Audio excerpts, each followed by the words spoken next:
आज हमारी 3 क्लासेस हो चुकी है हमारी जर्नल एंट्री की। फर्स्ट, इसके बाद हमने इनकम भी देख लिया था, फिर हमने एक्सपेंस इनकम दोनों देख लिया, ठीक है ना। लास्ट क्लास में हमने ये किया था और इससे रिलेटेड होमवर्क जो है मैंने डाल दिया था और इसको मैं अब टेलीग्राम पे भी डाल दिया करूँ, होमवर्क को ना टेलीग्राम पे भी डालता हूँ, ठीक है।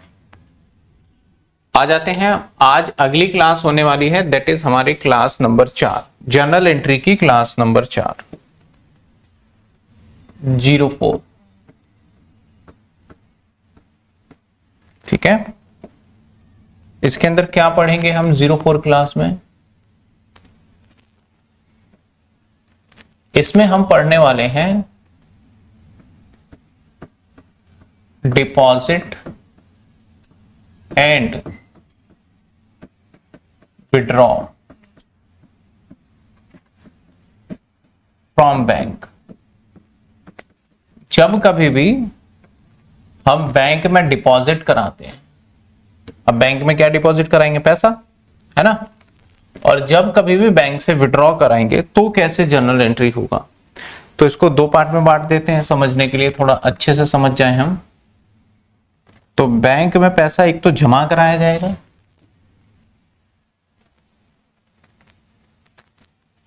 एक तो होगा बैंक में डिपॉजिट,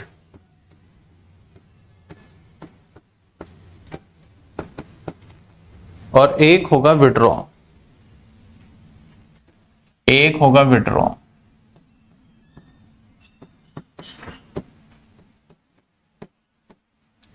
विड्रॉ का मतलब क्या होता है? निकाल, ठीक है, समझना। इसका अगर मैं स्टेटमेंट लिखूं तो कैसे लिखा जाता है? जैसे सिंपल एक तो ऐसे लिखा जाएगा, कैश डिपॉजिट इनटू बैंक, मान लेते हैं 4000। इसका मतलब है मैंने बैंक में पैसे जमा कराए। दूसरा क्या हो सकता है? वर्ड देखना, cash sent into bank, bank में मैंने कैश सेंड किया, मान लो 1000। थर्ड क्या हो सकता है? नहीं, मैं चेक डिपॉजिट की बात नहीं कर रहा, मैं कैश डिपॉजिट, जब भी हम डिपॉजिट्स करेंगे, ठीक है ना। दूसरा हो सकता है पेड इनटू बैंक। इसका भी मतलब होता है आपने बैंक में पैसा जमा कराया 1000, मान लेते हैं 100 रुपए। ये तीनों कोई पॉइंट जो लिखे, ये लिखने का तरीका अलग है, हमारा सेंटेंस अलग जा रहा है, लेकिन इसका मतलब एक ही है कि हमने पैसे बैंक में जमा कराया। जैसे मान लो आप ऑनर हो, ठीक है ना, आप ऑनर हो और ये आपका बैंक,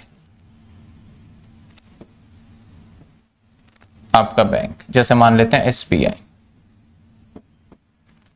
आपने क्या करा, जो आपके पास पैसा था, आपके पास कैश, जब कभी भी आपके पास एक्स्ट्रा कैश हो जाता है ना, तो आप सोचते हो यार घर पे पड़ा रहेगा तो क्या करें, इससे अच्छा हम क्या करें, उसको हम जाके डिपॉजिट कर दें। कहां कर दें? बैंक में जाके।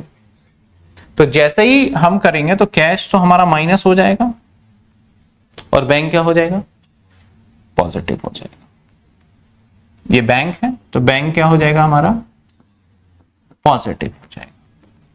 कैश हमारा एसेट्स है या लाइबिलिटी है? एसेट्स है। कैश हमारा क्या है?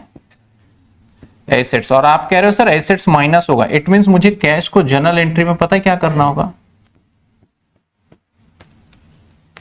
और बैंक हमारा क्या है? एसेट्स है ये भी भाई।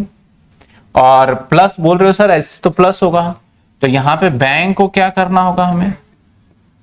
तो हमारा जो इस सिचुएशन में जर्नल एंट्री जनरेट होगा वो क्या जनरेट होगा sir? Bank account debit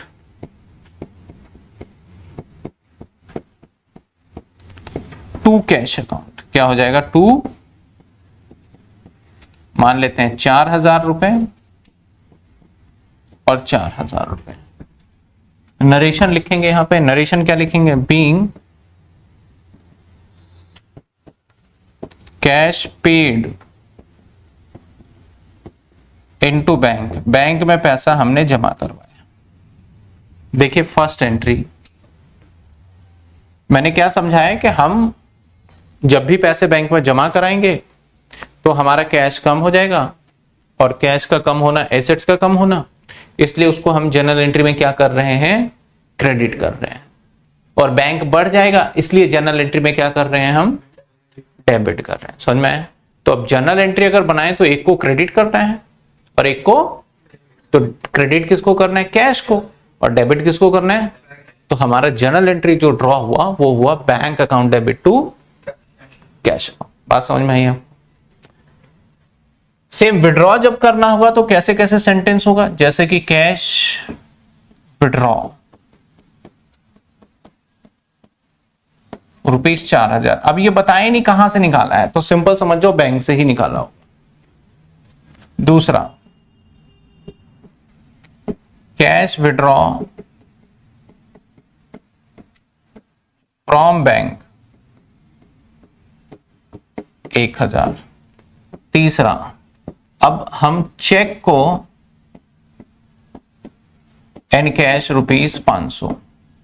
check का एनकैश कराने का मतलब होता है, देखो बैंक से पैसे निकालने के हमारे पास ना कितने तरीके होते हैं पता है।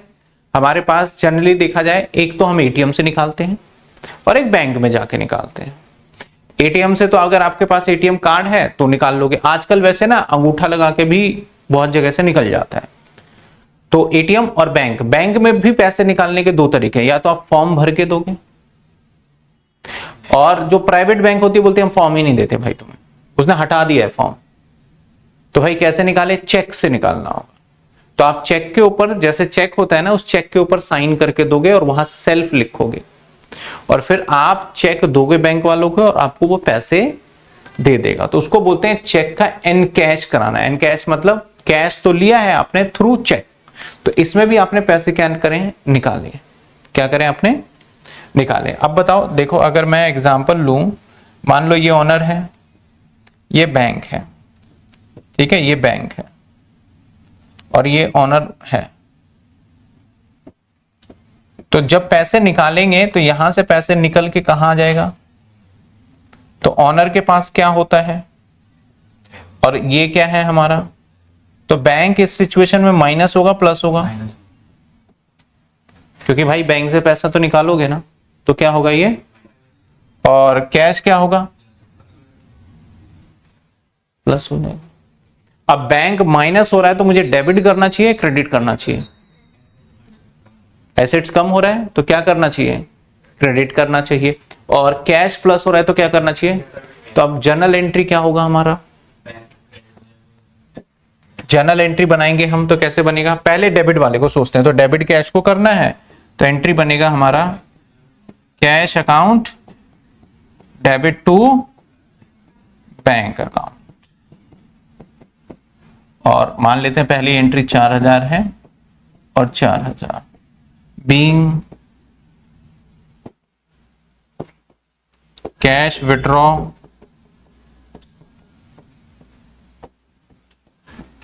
फ्रॉम बैंक, बैंक से कैश विड्रॉ किया।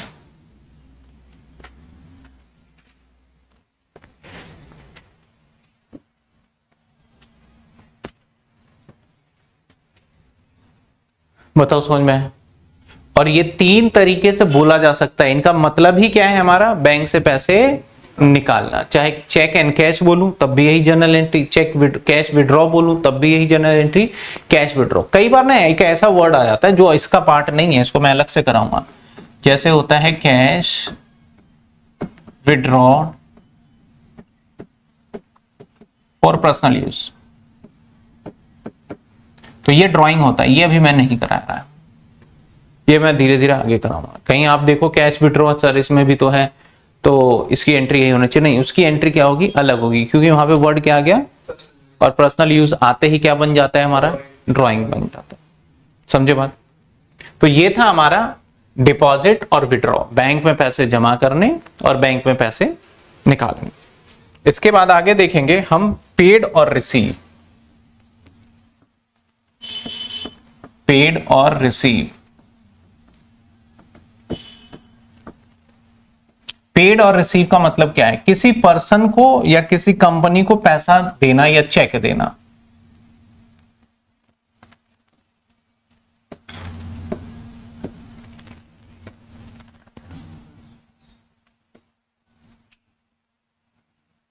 पहले कर लेते हैं हम पेड का। किसका कर लेते हैं? पेड का। पेड के केस में जैसे मैंने कहा, नंबर 1 कैश पेड टू दीपक, या नंबर 2 कह सकता हूं चेक गिवन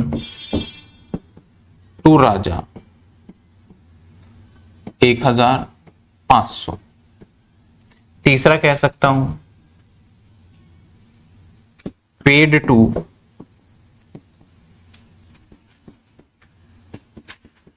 टाटा कंपनी 5000।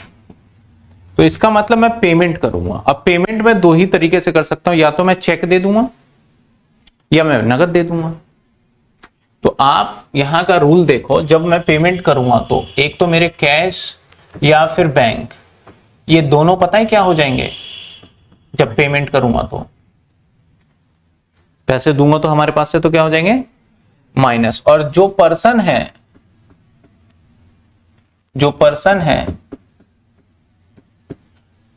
अब पर्सन क्या होगा? क्यों किसी को पैसे दोगे? क्योंकि अपने लिए होंगे। तो यानी यहां पे पर्सन है लाइबिलिटी, और जब आप इसको पेमेंट दोगे तो ये भी क्या होगा? लाइबिलिटी भी क्या होगा? जैसे मान लो मैंने आपसे 2000 रुपए लिए थे, अब मैं आपके 2000 लौटा रहा हूं, तो मेरा लाइबिलिटी कम हो गया ना। पहले 2000 का कर्जा था, अब 2000 का कर्जा नहीं है। ठीक है, तो ऐसे सिचुएशन में कैश और बैंक एसेट्स है, ये माइनस हो रहे थे, इसको हमें जर्नल एंट्री में क्या करना चाहिए? और पर्सन लाइबिलिटी माइनस हो रहा है तो इसे क्या करना चाहिए? क्योंकि लाइबिलिटी का माइनस, डिक्रीज ऑफ लाइबिलिटी मतलब डेबिट होना चाहिए। मैंने बताया था ना कि रूल ऑफ डेबिट क्रेडिट बड़ा इंपॉर्टेंट चैप्टर है, ये मैं हर जगह यूज करूंगा मैं इसको।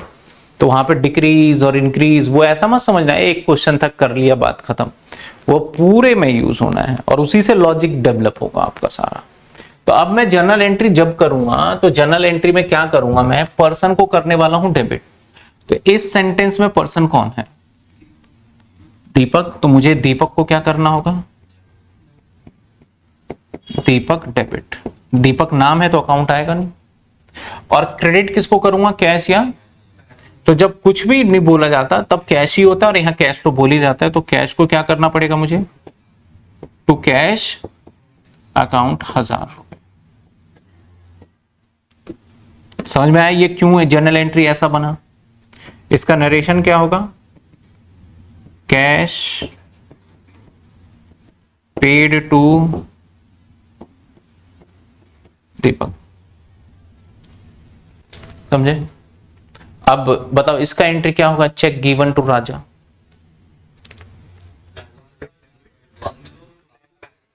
राजा डेबिट टू बैंक अकाउंट। और तीसरे का क्या होगा? Paid to Tata company.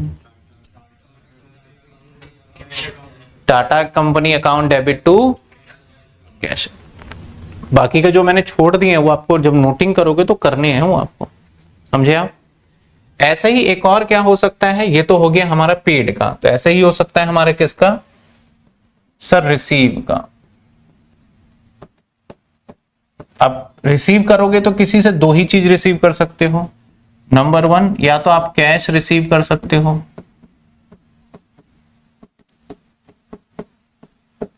From दीपक,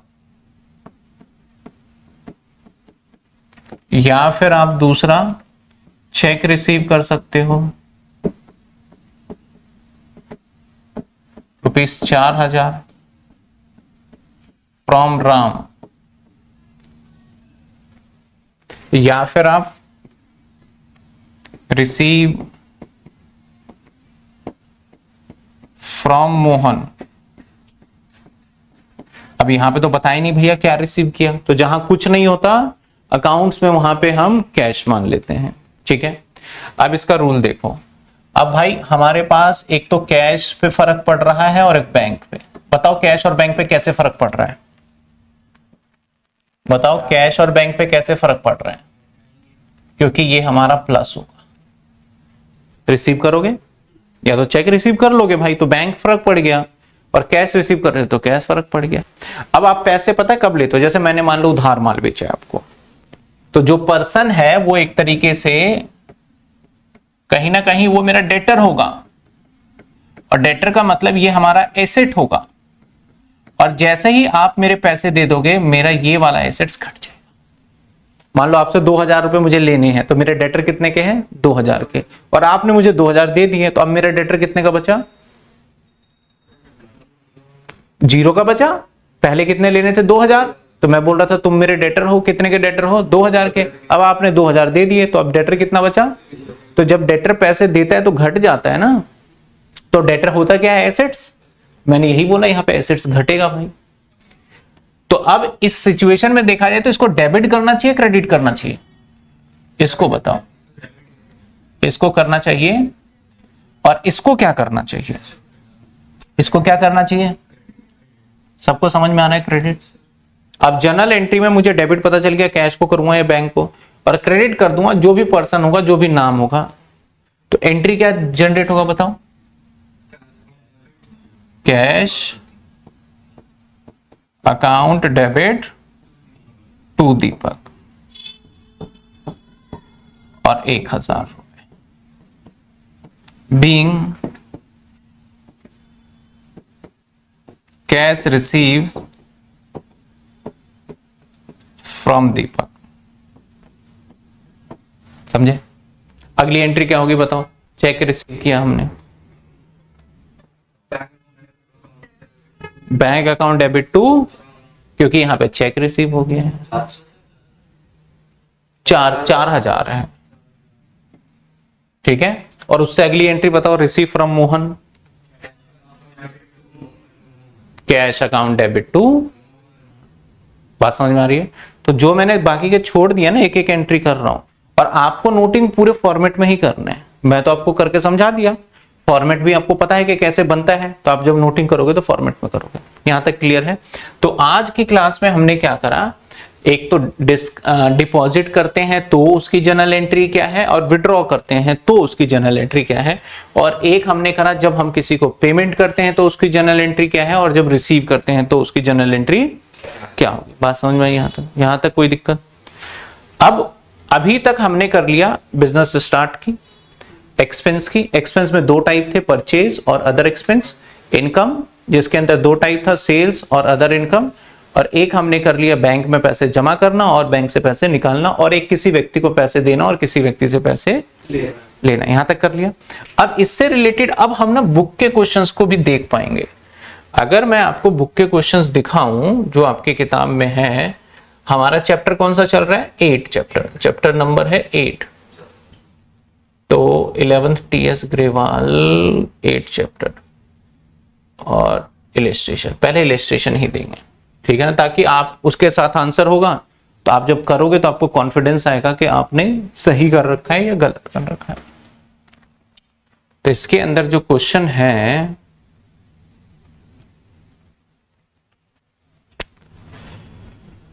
ये सब थ्योरी जो मैं बताता गया हूं वही सब इन्होंने बताया कि भाई इंक्रीज डिक्रीज होता है, ये होता है, सब आ गया आपको। अब ये क्वेश्चन आपको होमवर्क में देंगे। अब ये क्वेश्चन ऐसा नहीं है पर्टिकुलर किसी चीज पे होगा। पहले जो मैंने क्लासेस लिया, मैंने सिर्फ कैपिटल कराया तो कैपिटल कैपिटल कैपिटल के क्वेश्चन, और परचेज है तो परचेज के क्वेश्चन। अब ये क्या होगा, मिक्स होके आया। अब देखो क्या आप ये क्वेश्चन कर पाओगे, पहली एंट्री बताओ कर पाओगे नहीं कर पाओगे, हो जाएगा। दूसरी एंट्री बताओ, बस यहां पे ना परचेज ऑफिस फर्नीचर है तो मैंने अभी कराया नहीं है, तो इसकी एंट्री होगी फर्नीचर अकाउंट डेबिट और टू कैश हो जाएगा, ठीक है, ये मैंने बता दिया। इसकी एंट्री बताओ, चलो इसकी हो जाएगा ये। अच्छा ये बताओ कैसे खरीदा है, नगद या उधार, उधार, क्योंकि नेम आ गया, ये भी करा रखा है मैंने, ये भी हो जाएगा। अच्छा ये बताओ उधार नगद है, कैश में ही, अगेंस्ट कैश का मतलब कैश में ही है, ये भी हो जाएगा, ये भी करा दिया। अच्छा ये भी कराया, लास्ट क्लास में ही करा अपन ने। पेड सैलरी टू स्टाफ, ये भी हो गया, खर्चा है, अदर वाले पार्ट में करवाया था मैंने। इसके बाद पेड इलेक्ट्रिसिटी बिल, उसके बाद paid telephone bill, purchase stationery. तो देखो आज हमारी चौथी क्लास है, चौथी क्लास करने के बाद हमें ये एकदम बच्चों वाला सवाल लगेगा कि ये तो आता ही है। अगर मैं पहली क्लास में ही ये चारों बातें बता देता कि बिजनेस स्टार्ट की भी एंट्री करा रहा हूं, पेड की भी करवा रहा हूं, परचेज की भी उधार का, तो होता क्या, उसमें पजल हो जाओगे कि यार कब कौन सी हो जाती है पता ही नहीं चलता। यही होता है ना कि कभी तो कुछ कर देते हो सर, कभी कुछ कर देते हो। अब इससे क्या हुआ, आपके दिमाग में फिट हो गया कि ऐसे वाले की एंट्री ऐसे हो गए। तो ऐसे ही हम धीरे धीरे जब कुछ क्वेश्चंस कर लेंगे एक दो क्लास, तो मैं बुक के भी क्वेश्चन दूंगा ताकि आपका बुक का भी क्वेश्चन चलता रहे और हमें अच्छे से समझ में भी आता रहे। समझ आई बात? तो ये वाला क्वेश्चन होमवर्क रहेगा, आपके पास नई बुक हो चाहे पुरानी बुक हो, इलिस्ट्रेशन नंबर 3 है चैप्टर नंबर 8 के अंदर। तो ये होमवर्क में मैंने दिया है अभी, ठीक है। आगे बढ़ते हैं, अब इससे थोड़ा सा आगे और बढ़ा जाए। यहां तक सबको समझ में आ रहा है? ठीक है, आगे आ जाइए। इसमें हालांकि आज जो हमने 2 टॉपिक किए, डिपॉजिट इनटू बैंक, वो वाला टॉपिक नहीं है, जो कि आगे मिल जाएगा, देख लेते हैं अगर कोई और क्वेश्चन हुआ। और इनके ना मजे की बात, आंसर भी दे रखा है, आप खुद करना बिना देखे, फिर आंसर चेक करना, तब आपको लगेगा कि आप कुछ सीख रहे हो।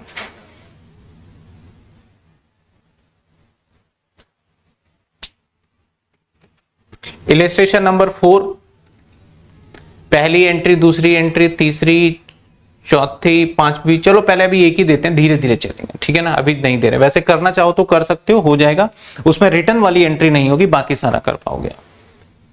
चलो अब बात करते हैं हम थोड़ा सा एक थ्योरी। मैंने कहा था बीच बीच में मैं थ्योरी लेता जाऊंगा, और जब ये चैप्टर चलेगा ना हमारा, तो हम इतने सारे थ्योरी भी कवर कर लेंगे जो हमें पता ही नहीं चलेगा कि पीछे के चैप्टर कवर ही हो गए, बस मुझे रीड करना होगा। अब थ्योरी के अंदर हम आते हैं, सबसे पहली बात करते हैं डिस्काउंट की।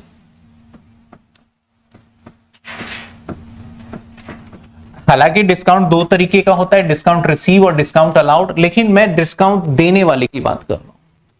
अब डिस्काउंट जो दिया जाता है ना, इसको भी 2 कैटेगरी में रखा जाता है। अब जब डिस्काउंट दिया जाता है 2 कैटेगरी में रखा जाता है।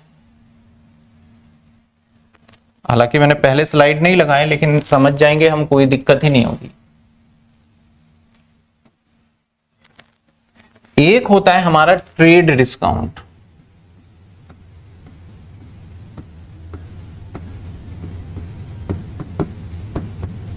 एक होता है, और एक होता है कैश डिस्काउंट।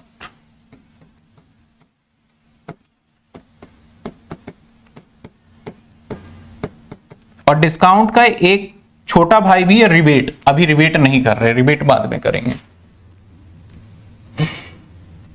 अब देखो ट्रेड डिस्काउंट क्या होता है। ट्रेड डिस्काउंट जो दिया जाता है ना, वो सिर्फ और सिर्फ ना हम अपने सेल्स को बढ़ाने के लिए करते हैं। अब इसके एग्जाम्पल देखो, आपने जरूर सुने हैं और देखे भी हैं। जैसे पहला एग्जाम्पल,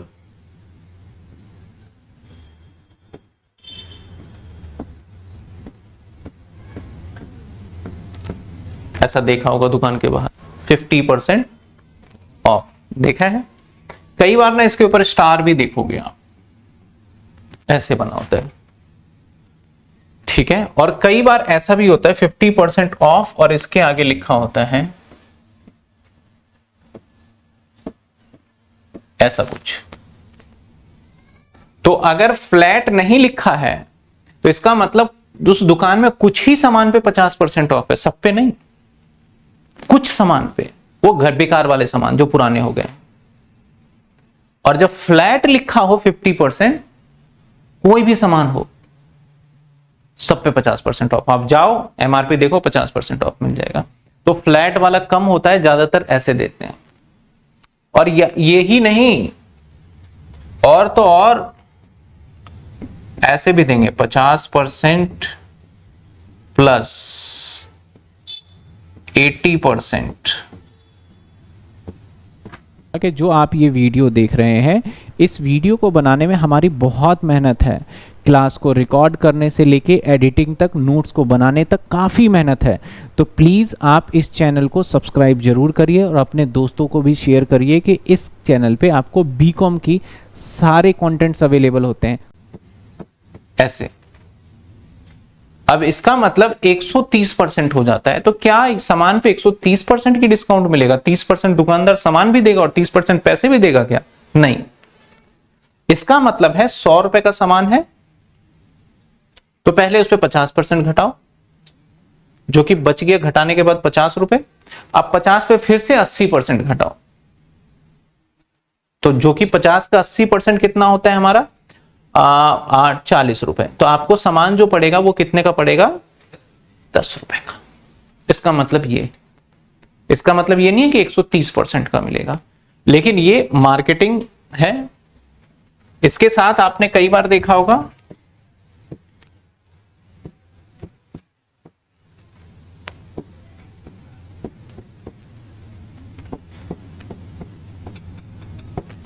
देखा है, by one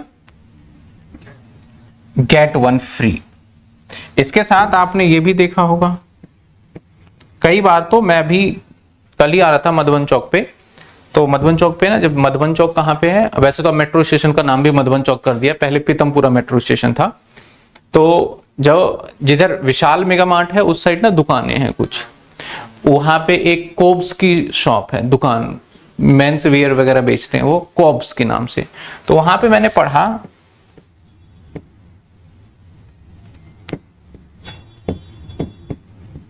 by 2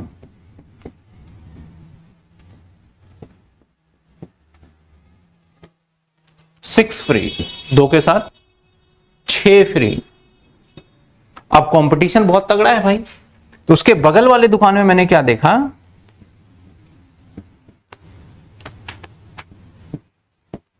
by one ये 10 फ्री, एक खरीदो और 10 मुफ्त में ले जाओ। अब जब ऐसा ऑफर आप देख लोगे ना, तो आपके पैर ना रुकेंगे नहीं, दुकान की तरफ चलने लगेंगे अपने आप ही। एक बार देख तो लेके है भाई। और जब दुकान में जाओगे तो आपके भाई एक वाला छोड़, तू पहले जो 10 फ्री है वो बता कौन से फ्री है। एक वाला तो ले लेंगे हम, पहले जो 10 फ्री है वो बता दे मेरे को, 10 फ्री कौन सा, पहले वो वाला दिखा दे, फ्री वाला आइटम।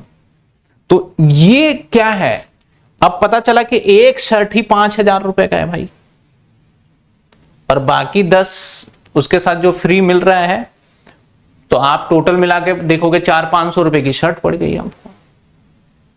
या एक शर्ट बोला भाई 10,000 रुपए का है, 10 फ्री है, तब भी आप लोग वहां पे ट्रैप हो जाते हो। ट्रैप का मतलब समझते हो, जाल में फंसा लेते हैं आपको। आप 10 दोस्त गए, बोले यार ठीक तो है, एक एक सब ले लेंगे, ले लेते हैं। तो जो दुकानदार कभी एक शर्ट बेचता आपको, वो कितने बेच गया आपको? 11 शर्ट बेच गया। तो ये क्या है, एक मार्केटिंग स्ट्रेटेजी है। और यही चीज सेम उस दुकानदार से अगर बोलोगे ना, एक लूंगा तो कितने का पड़ेगा, तो वो डिवाइड कर लो इतने का। कुछ दुकानदार बोल भी देते हैं ऐसे, जैसे मैं, आप रिलायंस में जाना, by one get one free लिखा होता है रिलायंस फ्रेश वगैरह पे, अगर कभी जाओ तो by one get one free लेना, 2 लेके जाना। अब इसके ऊपर एमआरपी मान लो 250 रुपए है, तो मान लेते हैं चॉकलेट है, आइसक्रीम है, अब 2 लेके गए तो 2 आपको 250 का पड़ेगा। आपने बोला एक ही लेना है, तो बोलेंगे कोई बात नहीं 125 दे दो, यानी एक छोड़ दो आप, 125 का। तो भाई ये तो by one by get one free तो हुआ ही नहीं ना। जब आप एक की कीमत 125 रुपए हमसे वसूल रहे हो, तो इसका मतलब 125 का ही एक है।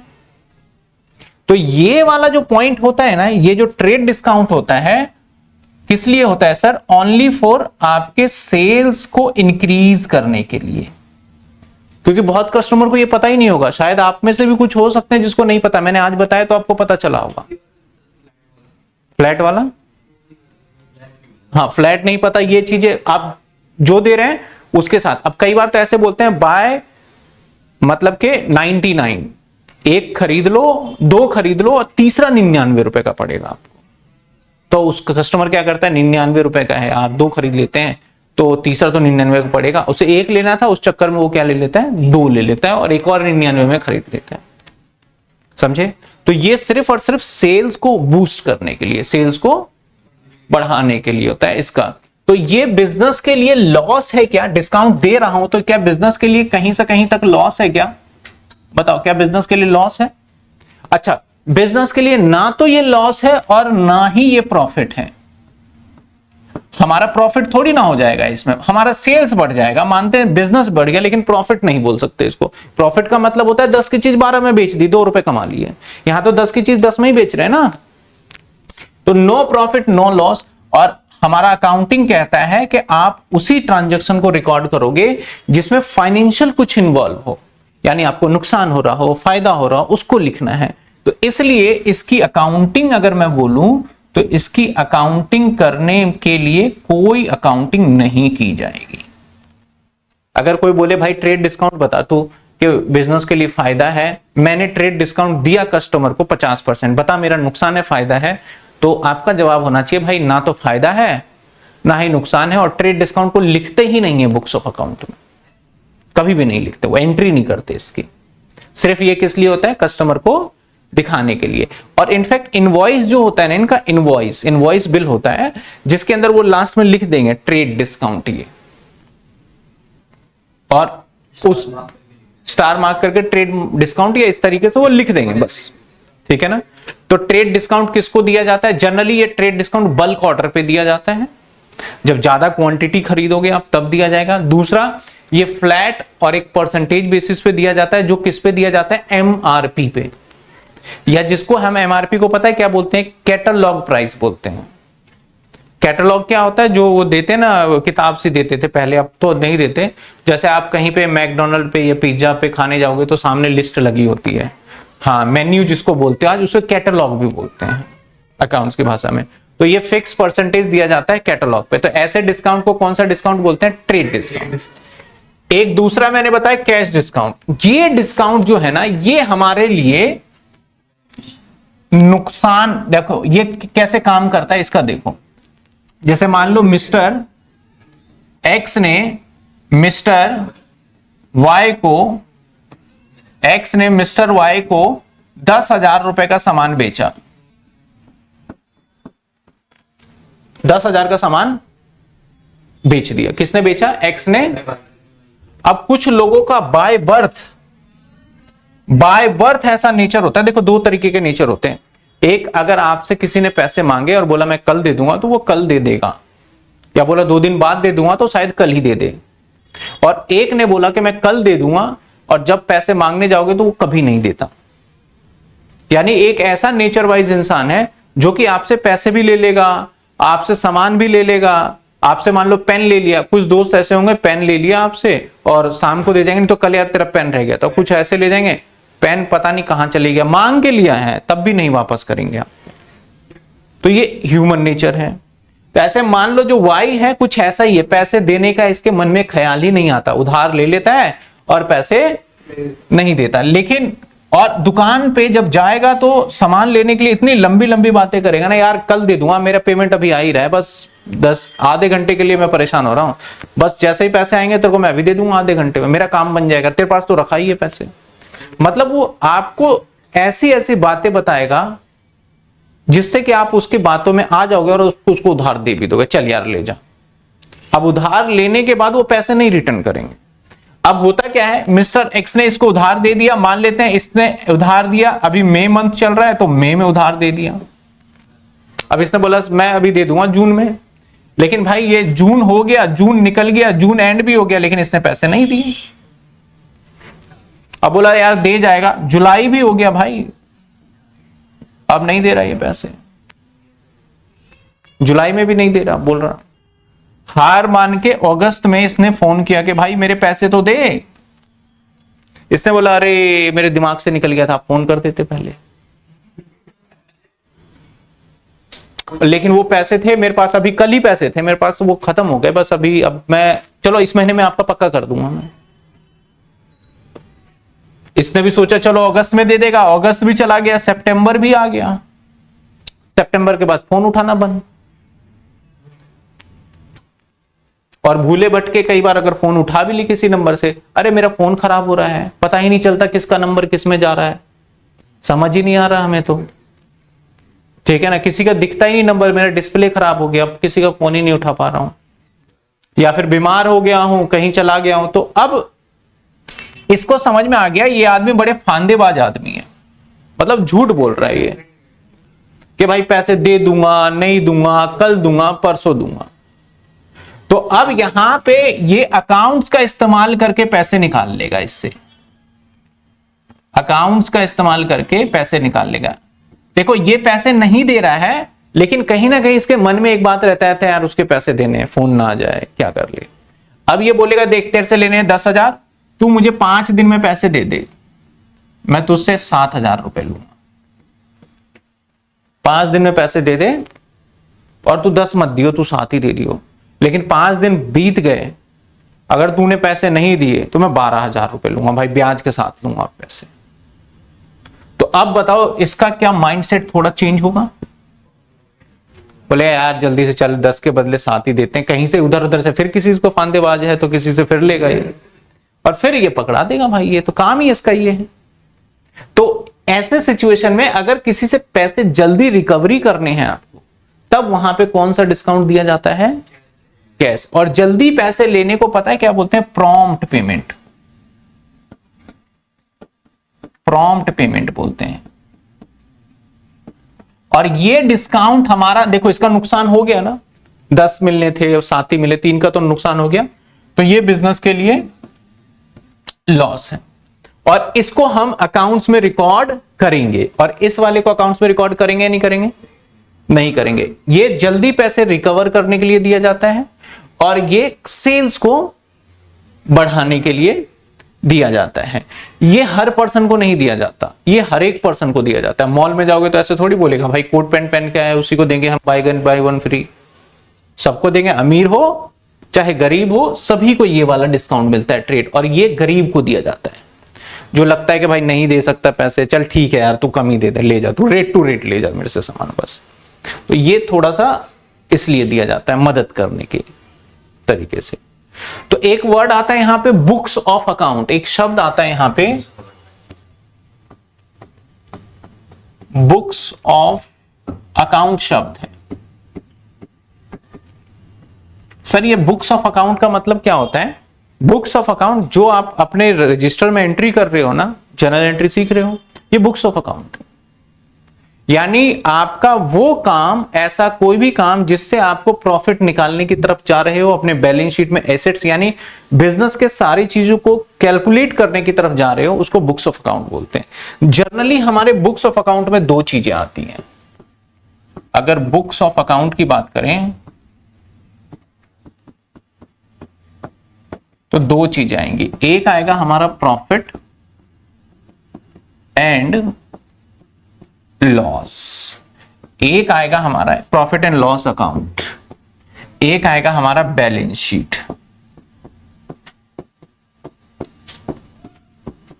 ये दोनों को हम क्या बोलते हैं, जब ये दोनों जगह में से कहीं भी आप कोई चीज लिखने वाले हो तो बोलेंगे आपने जो लिखा है वो कहां लिखा है, बुक्स ऑफ अकाउंट्स में लिखा है। प्रॉफिट एंड लॉस में खर्चे और इनकम लिखे जाते हैं, और यहां पे एसेट्स और लायबिलिटी लिखा जाता है। इसमें क्या लिखा जाता है हमारा, एक तो एक्सपेंस लिखा जाएगा और एक इनकम लिखा जाएगा। 2 चीजों का घर है ये, और ये किस चीज के लिए है, एक लिखा जाएगा लायबिलिटी और एक लिखा जाएगा एसेट्स। अगर मैं बोलूं भाई मैंने बिल्डिंग खरीदा तो कौन से में जाएगा, तो बैलेंस शीट में जाएगा। मैंने बोला मैंने रेंट पेड किया तो किस में जाएगा, प्रॉफिट एंड लॉस अकाउंट में जाएगा। तो ये 2 चीजों का जगह बना रखा, 4 चीजें थी, चारों चीजें आपको दिख रही है। मैंने बिजनेस में तो 4 ही चीज ही होती है, मैंने बताया था, वो 4 चीजों का जगह है। तो इन दोनों में से कहीं भी कोई चीज आ जाए तो उसको बोलते हैं कहां पे लिखा आपने, बुक्स ऑफ। और इन दोनों को अगर जोड़ दिया जाए तो इसी को बोलते हैं हम फाइनेंशियल स्टेटमेंट।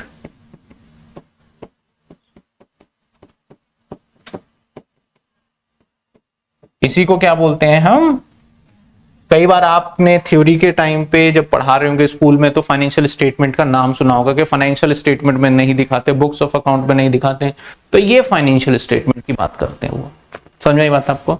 तो अभी हमने क्या देखा भाई, ट्रेड डिस्काउंट, कैश डिस्काउंट। इसमें से सवाल आता है एग्जाम में, इस बार भी आया था, अभी जो पेपर हुआ इसमें आया था, what is the difference between the cash discount and trade discount में डिफरेंस क्या है। तो देखो डिफरेंस दिखाते हैं इनके बीच में क्या डिफरेंस है। तो कुछ डिफरेंस तो मैंने बता ही दिया आपको, वो भाई जल्दी पैसे लेने के लिए, प्रॉम्प्ट पेमेंट के लिए है, वो फिक्स डिस्काउंट के लिए है। तो डिफरेंस डिफरेंस डिफरेंस कहां मिलेगा भाई? डिफरेंस फाइल कहां है?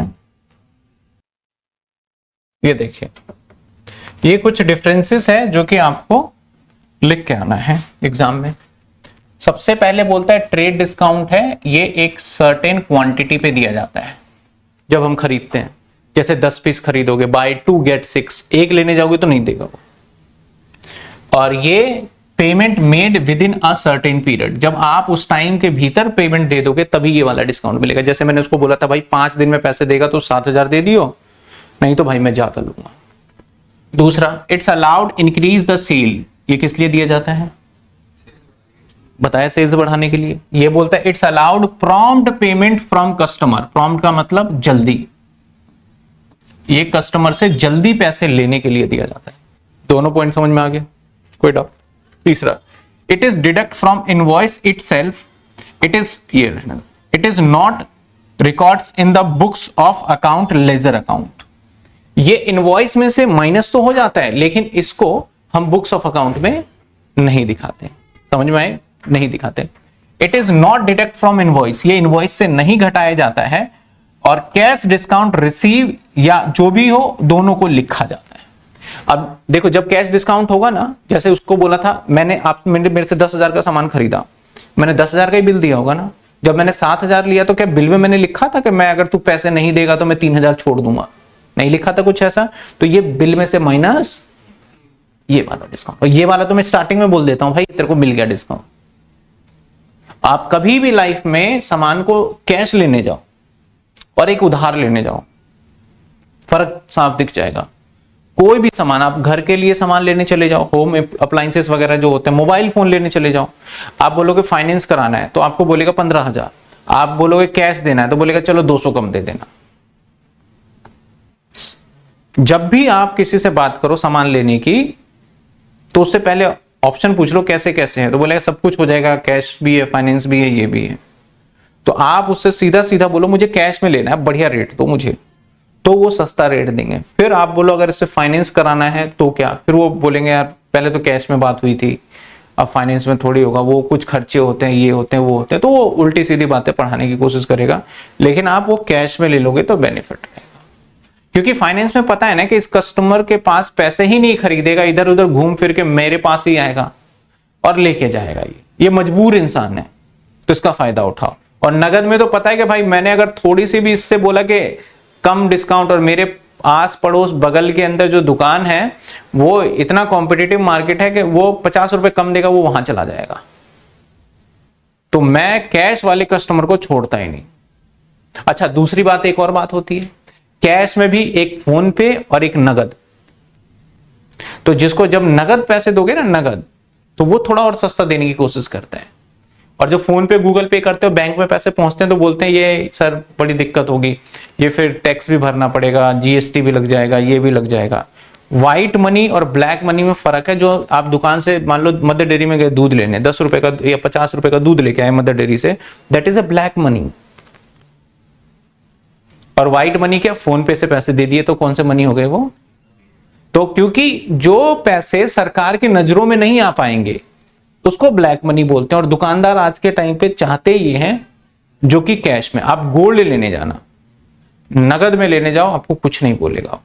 और 50,000 से ऊपर बोलो कि भैया हम ना फोन पे से पेमेंट करेंगे, बोलेंगे सर पैन कार्ड देना पड़ेगा।